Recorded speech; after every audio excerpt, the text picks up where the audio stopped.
orders must be placed by or before 5:50 p.m. Pick up sliced Dietz and Watson deli meat, freshly made Italian bread, and Lewis Dairy Milk.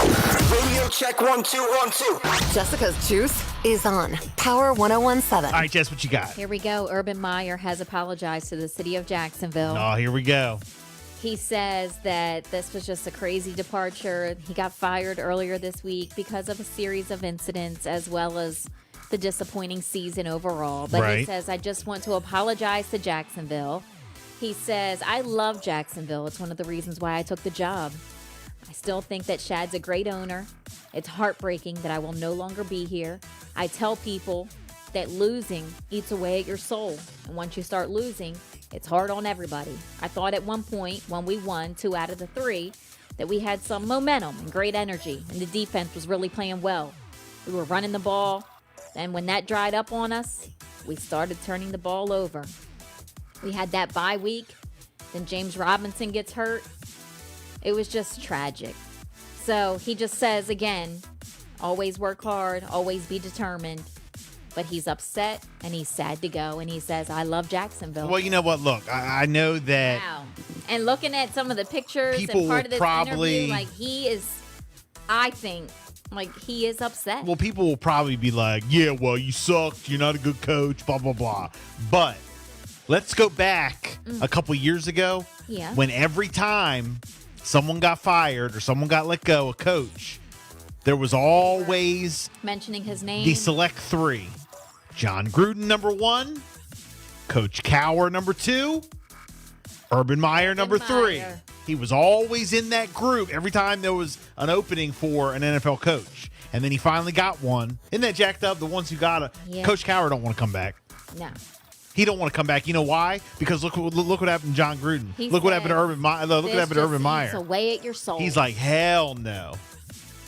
I don't want to come back. He's going through it. But he's going through it. It's not the same the second time around, by the way, Coach Cowher, okay? But anyway, yeah, I mean, it's just unfortunate. It's just one of them things. Now, another sports-related thing, but this is big. Several key players now, this is important with the Tampa Bay Buccaneers, are out and injured. Yeah. And this all went down last night, of course, with the Saints. They lost Mike Evans, Chris Godwin, and Leonard Fournette to injuries. This was Tom Brady's first shutout loss since 2006. Of course, against the Saints last night, Godwin suffered a knee injury in the second quarter following a brutal collision with Saints safety P.J. Williams. Evans injured his hamstring after making a third down catch against the Saints and their cornerback Marshawn Lattimore. And Fournette injured his own hamstring in the third quarter and had to be helped back to the locker room by 2 trainers. Tom Brady, again, was very upset, throwing the iPad. He says, we got to get back to work during his, post-game interview. But this is big, big, big for the Tampa Bay Buccaneers because they were predicted to go back to the Super Bowl. Well, I got some Washington football team news. Okay. They have activated 2 more players off the reserve COVID-19 list on Sunday. Cam Sims and Daniel Wise.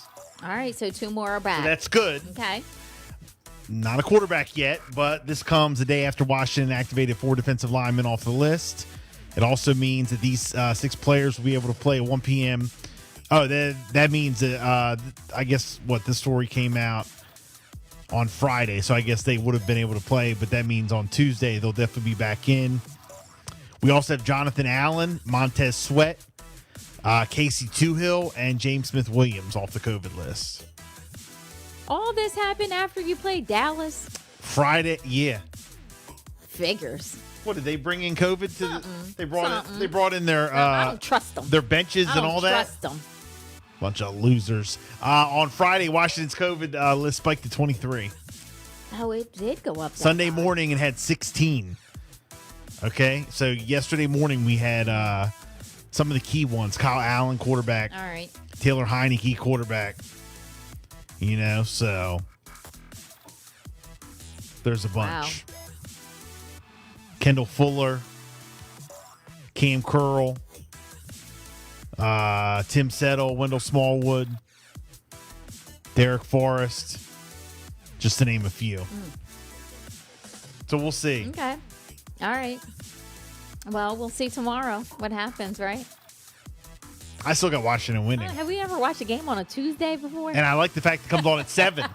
I like it comes on at 7. Have we ever watched a game on a Tuesday instead of 8, before? that whole hour or something. So instead of ending at 11 or at 10, I'm all good with that. It's going to be different. I'm all good with that, y'all. Who cares? Play it. Let's go. When's the party at the Link start for the tailgate? At noon? Yeah. What's going on with that? People were taking off work all I day. I know. My buddy was supposed to go up, works at Shell Brothers. On Sunday, we were supposed to go. He was on supposed Sunday. to go and go up yesterday, and he has a big suite and all that. Yeah. So, well, you were supposed to go? Yeah, we were going to go Shut to this big up. tailgate party. Tailgate or the game? At the game, at the Link. You lie. Yeah. I've gone before. Okay. It's like a little thing we do. And then you were going to actually go in the game? If we or wanted just to the tailgate I party? mean, I like to just go to the tailgate and then we go to live. Oh, okay. That's all we do. But it's just a great party. Yeah. There's nothing like an Eagles tailgate party. Yeah. So we have more fun outside the stadium than inside. Right. Right. But no, all that got canceled. And how you gonna? I mean, we can't go on a Tuesday. It's Christmas Right. week. I know. You know, you can't. So, and then Jake Paul. Yeah. Yeah, Do we you talked know about that earlier. Le'Veon Bell, though, did you hear this? He's challenging him. Oh, well, he Yeah, on said Twitter. he said anywhere, anytime, any place, anybody. Well, he challenged him on Twitter, and of course, this is following Paul's knockout win over Tyron Woodley. Bell says that it's time for Paul to take on somebody who knows how to box. Stop. Yeah. Stop. Yes. So you know that's already going back and forth, back and forth, back and forth. And then real quick, this has something to do with the holiday. Kanye West apparently had 4,000 toys. They were given out during a toy drive in Chicago on Sunday, right ahead of Christmas. Okay. They are calling him a modern day Santa Claus. Nice. The entire community is so proud of Kanye. And, well, shout out to, speaking of Toy Drive, everybody who came out this past Saturday. Yes. We were out at El Mercado. in Georgetown. Yeah, in Georgetown. And it Great was... event. Yeah, no, absolutely. We gave away a lot. Here goes Jake Paul after the fight. Is this real life? This is as real as it gets, just like my right hand. I told you, Ariel, I was gonna him up. I told you I was gonna him up. Him up. I respect him for taking this fight on 2-week notice, because Tommy Fury's a and he backed out of the fight. This is a real fighter, a real dog, and a warrior. That's a tough fight right there. Legend. I got the job done, and I knew it would happen like that. I was setting up the shot the whole fight. He didn't see it coming. He was catching.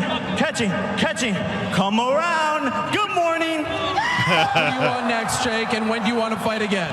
Anyone, Here it is. anytime, any place. Anyone, anytime, any place. It's every day, bro, right? It's every day, bro. There it is. There goes Jake Paul. So, Anyone, anytime, any place. 8:54. More hits coming up.